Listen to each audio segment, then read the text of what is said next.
So what I am talking about when I say brands infiltrating online communities, I'm talking about brands that direct either their staff, influencers, or members of the public to infiltrate like a subreddit or a big Facebook group or something like that, and name drop their products and leave reviews for them. And this runs the full gamut. I've seen everything from fake reviews to undisclosed ads, and it's basically done with the intent of hyping up the brand and products.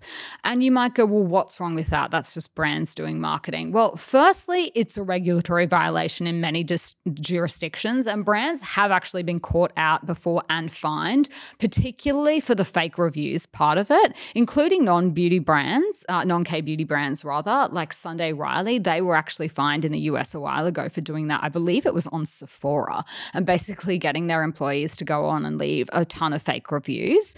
But it's become so commonplace in the last few years. I think it's quite easy to spot if you work in the industry, but it is unfortunately very hard or difficult for lay people to recognize. So there's one popular subreddit, particularly if you are into Asian beauty, that actually has a list of brands that have been banned from the community because they have engaged in these kind of practices on such a widespread scale. So one brand that I'm thinking of in particular, their name is now no longer able to be mentioned in the community because they have gone so over the top with doing this.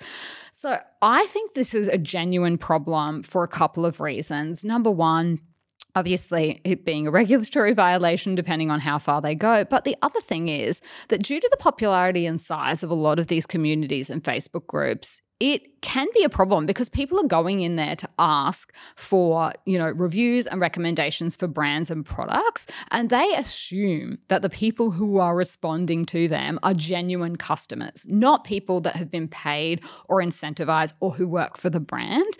And I've seen that on Instagram as well, is that, people will post, what looks like a seemingly innocuous review of new products from a certain brand. And I'm like, hold on a minute. When are you going to tell people that you work for that brand?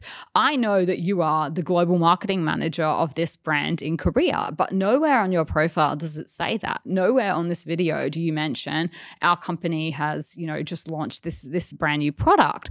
So I think it can be a little bit of an issue, particularly when people are looking for that genuineness. And I see it a lot, particularly on Facebook. It's the name dropping. And it obviously is a big enough issue on some of the subreddits that they have gone ahead and actually banned the brands.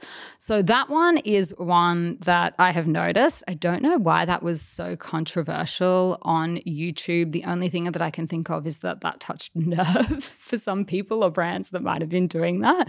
But I thought that was interesting.